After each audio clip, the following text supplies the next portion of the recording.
While Grand Final glory is the ultimate goal for each of the 18 AFL clubs, the fact is only one team can win the flag each year. A lack of silverware, however, doesn't necessarily mean the season was a failure. So, we asked the AFL creators community what they want to see from their team this year. The world of fan-made footy content is well and truly exploding, and we highly recommend checking out the description for links to everyone's channel or podcast. Hello everyone, Craig Wessels here from a Yank on the Footy podcast in Sandusky, Ohio. Thanks again, Andreas and Zach, for the invite. I tipped the Cats to finish 6th last year, and I am so glad they proved me wrong. Of course, they are the defending premiers, and they just might do it again, but I think this year for any club to reach the grand final, it's going to take a Herculean effort, as I think there are at least a dozen clubs that can play finals this year. I think they'll be back in the 8, especially after their awesome offseason, but they're another year older. Can they raise the cup in 23? Sure they can, but so can quite a few other clubs. What the Melbourne Football Club need this year to be successful, I think for a lot of D's supporters, it's a pretty simple one. It is the connection piece going forward. An underrated trade that I don't think a lot of people would be thinking of is the Lachie Hunter trade. He is a very smart, skillful footballer. Getting someone in with that skill set could prove to be absolutely massive for the Melbourne Football Club. But if we've got Lachie Hunter, Ed Langdon, Charlie Spargo kicking inside 50, who is going to be leading up at the mids? A lot of Melbourne supporters have spoken about Jacob Van Rooyen. He's a 19-year-old kid who kicked 36 goals in the VFL last year, and he's absolutely massive. He can crash a pack, and he puts a lot of pressure on the defence when the ball hits the ground. But it's going to be very competitive for those spots up front. Another big question mark is the Gawn and Grundy mix. It's a good problem to have for the Melbourne Footy Club and for Melbourne supporters, but there is a question mark how that actually works and how that'll pan out. So there you have it. For the D's to be successful next year, they need to tidy up the forward entries. They need to get more connection when they go inside 50, and Gawn and Grundy have to click in 2023. 2022 was a rollercoaster season for the Sydney Swans, surging to a grand final berth, displaying their clean skills, high pressure, improvement of the contested game, breakout performances from their young stars, and high chemistry across all facets of the playing list. This will certainly be hard to replicate in 2023, especially after a huge 81-point grand final defeat breathing down their necks. Having short memories, blocking out that loss, and not going into their shell will be the mental challenge this season.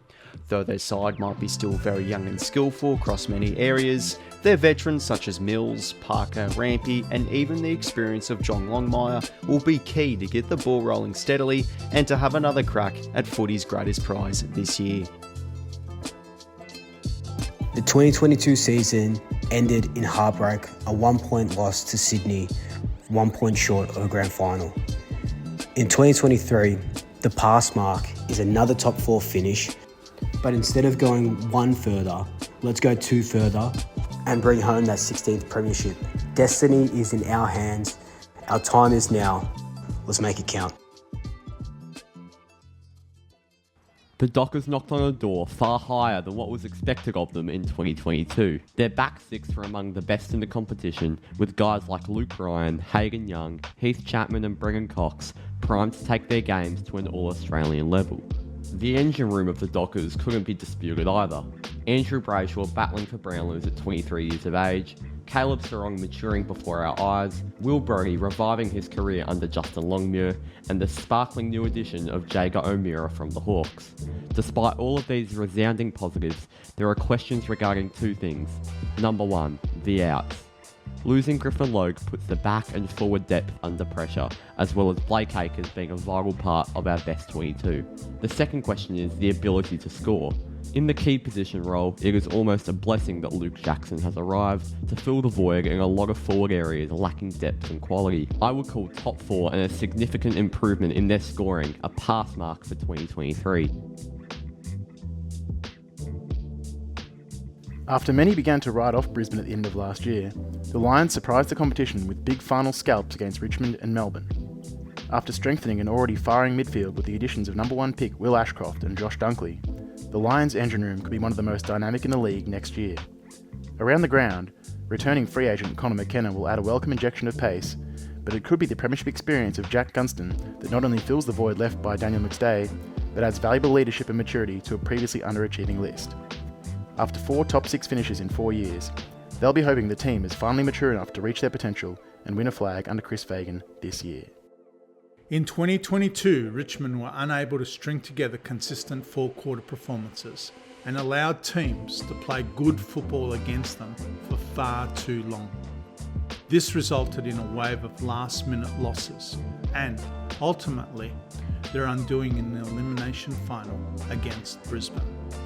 With many of these waves of momentum starting in the midfield, Richmond needed to find reinforcements for the often battered and injured Prestia and the ageing Cochin. While Jacob Hopper and Tim Taranto should more than address this issue and aid the pursuit of short-term success, it has come at a very heavy draft price over the next few years.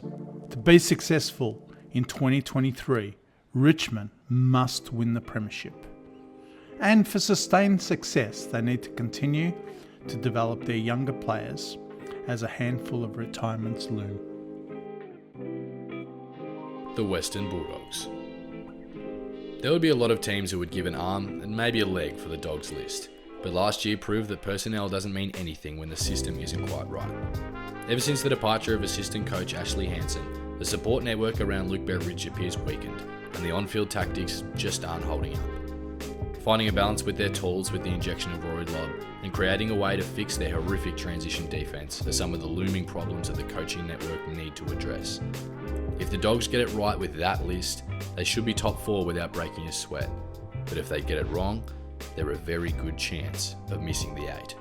And what a waste that would be. I think in order for Carlton to be successful in 2023, they not only do they need to make the finals, they need to win a final. There has simply been just too many years of wasted potential. They've got Coleman medalists, they've got a Brownlow medalist, they've got stars across the field on every line, and enough is enough. We need to stop talking about this team as what it could be and start talking about this team for what it is. So I'm looking forward to seeing if we can fulfill on that promise. After a disappointing finish to the 2022 season, the Saints will be desperate to turn things around and shoot back up in the ladder in 2023. All the talk will be around the forward line and whether the Saints will be able to fare without Max King and now Jack Hayes for a good chunk of the year. Players such as Tim Membry, Cooper Sharman and either one of Tom Campbell and Rowan Marshall really need to step up and play their role up forward so the Saints are able to score enough in the early parts of the season. There are mixed emotions, I believe, about the side this year. A lot of optimism is certainly there with the rejuvenated coaching squad, of course, Ross Lyon being back, Ross the boss, and the bringing back of club legends such as Harvey, Hayes and Goddard obviously will help strengthen our culture in the club. However, ultimately there is also that sense of doubt that it will instead be another year of mediocrity, finishing in that similar 10th to 11th spot, especially given their lack of involvement in the trade period, disappointing low effort performances and the concerning end of year fade out after being in the top 4 last year. Despite all the talk about the Saints falling, the expectations would still be to make finals, and as shown last year, the Saints have the ability to take it up to the best sides. As for those who aren't already aware, the Saints were the last side to beat the Cats, and it was reflected with their 8-3 start. For Port Adelaide to succeed in 2023, a minimum expectation is simply to make finals. I think a home final has to be sort of the first target of the year. After that, definitely pushing towards a prelim and the ultimate goal of making a grand final to win a flag. Now, I'm not saying we're going to win a flag, but I do feel that Port Adelaide's will to succeed has to be there. It has to drive the football club this year. The fans are starving for it.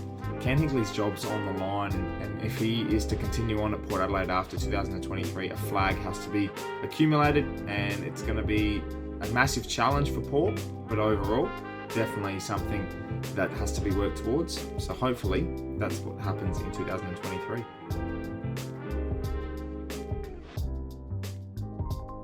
After a couple promising but inconsistent seasons and a renewed show of faith in head coach Stuart Dew, Gold Coast will be hoping Rowell and Anderson can provide necessary reinforcement to Touk Miller's All-Australian form.